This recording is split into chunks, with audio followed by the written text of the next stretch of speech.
Elodie and Pascal's French adventure. Elodie loved to dream of faraway places. Her little bird friend Pascal chirped excitedly beside her. "Where shall we go today, Elodie?" he asked. "To France," she declared, her eyes sparkling. With a flutter and a skip, they arrived in Paris. The first thing they saw was the magnificent Eiffel Tower, reaching high into the sky like a giant, sparkly needle. "Oh, the smells!" Elodie exclaimed, as they walked down a charming Parisian street. Fresh croissants and sweet macarons filled the air. Pascal fluttered towards a little café. Next, they took a gentle boat ride along the River Seine.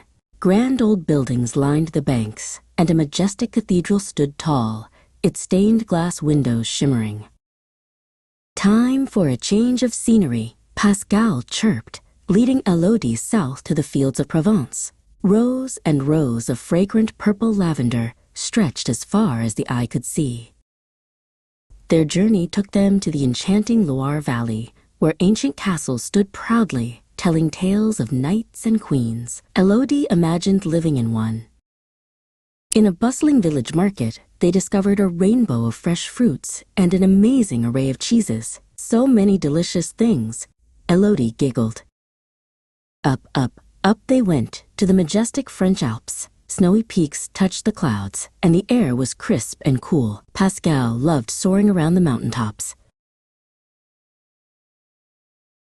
From snow to sunshine, their last stop was the sparkling French Riviera. The blue sea shimmered, and palm trees swayed gently in the warm breeze. With hearts full of wonderful memories, Elodie and Pascal returned home. France was amazing, Elodie whispered, already dreaming of their next adventure.